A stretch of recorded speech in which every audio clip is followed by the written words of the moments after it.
The dilemma with older orphans is they leave the orphanages when they're just 15 or 16 years old. When they get out, there is no safe place for them. When I left the orphanage, emotionally, it was a very hard time. I was scared.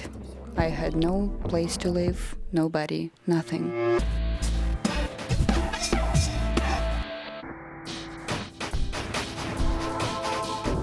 You are 15 in a new place with new people who don't want you and don't care about you. I didn't know I was going into life without anything. The most scary thing is the feeling of not being protected. I don't want to live with father who drink alcohol and who beat my mother, and maybe he will beat me. The likelihood of them failing is pretty great. The likelihood of them becoming involved in prostitution, petty crime, is pretty high. There is not an organization or anybody who actually is responsible for the success or even the life of this child.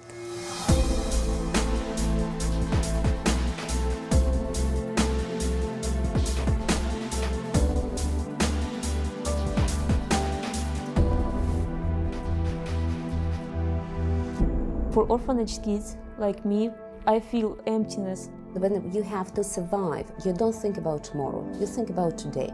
I was living by my life, and God was somewhere else, but not with me. There must be somebody who will help those kids.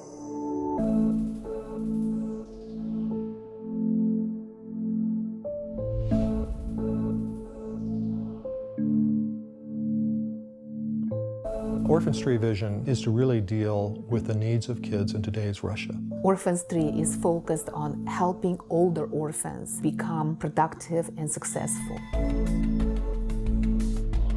Orphan Tree sees this need of helping those 15-year-olds who feel at a loss, who feel devastated.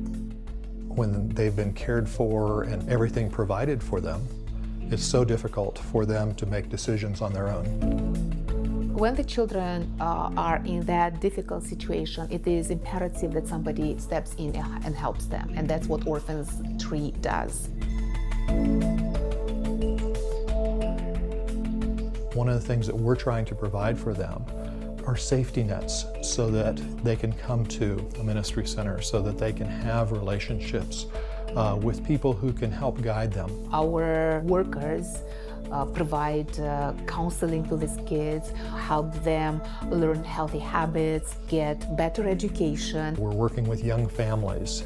We're working in job skills. Motivate them, encourage them so that they can become good parents to their own children. While we are ministering to them this way, we're also meeting their spiritual and emotional needs as well.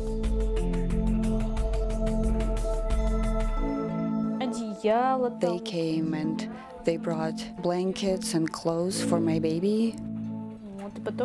And after that, I learned about them and started coming to the ministry center. It was like a home, just like a family. So when we come there, we can share about our problems, and we know that nobody is going to judge us, they're going to help. Here we do not just work out, but we talk a lot. They share their problems with me, and I can share my life experience with them. The staff at the ministry center, it's just a light at the end of the tunnel. They always support you. I got hope.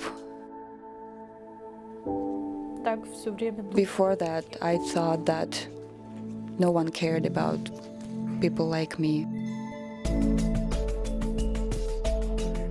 Historically, there have been generations of orphans producing orphans in Russia. And so for us, part of this is to prevent the cycle.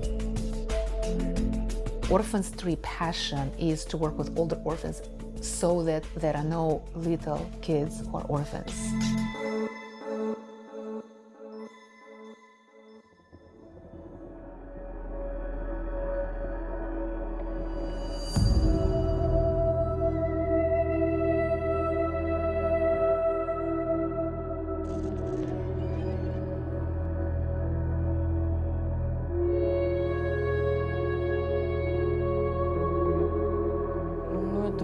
I remember it was during the day.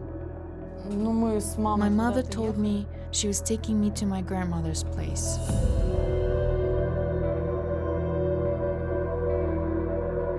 We didn't have any money, and I remember going to the train station.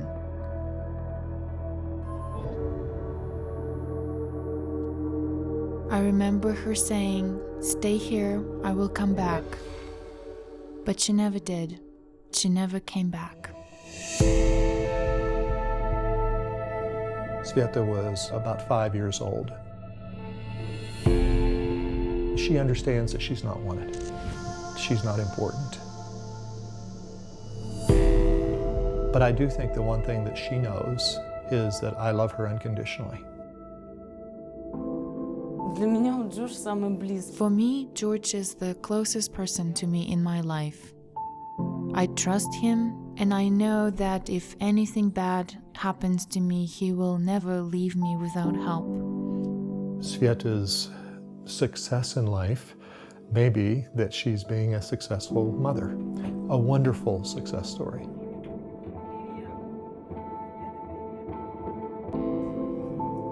For all that she's gone through, to be where she is it's great. I love George very much, and if I hadn't had George in my life would be very bad. I just want to thank him.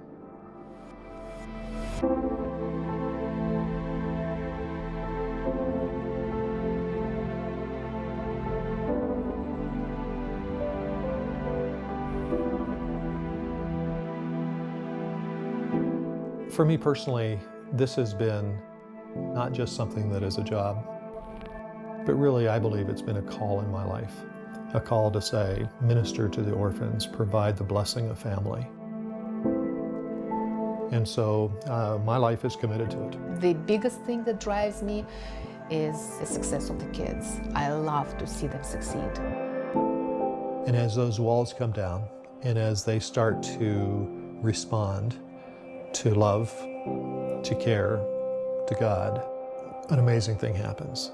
We start seeing the potential in these kids. And these kids that look like throwaway kids suddenly become kids that might change the world.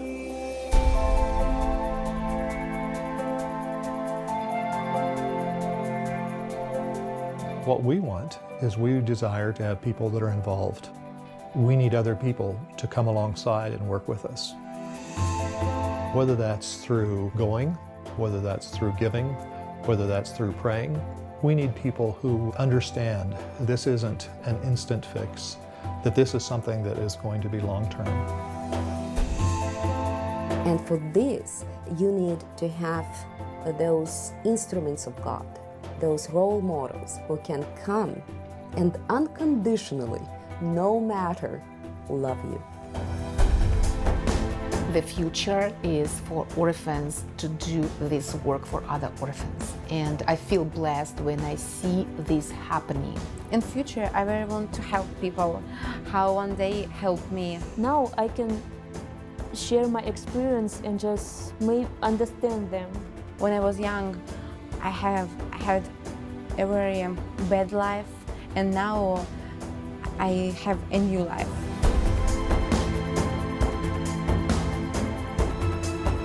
I've always believed that God wants to do the unexpected. And so as we go forward with the ministry, we go forward with anticipation. That's what it's all about. It's about believing that God can take something that we think is almost impossible and make it not only possible, but potential filled.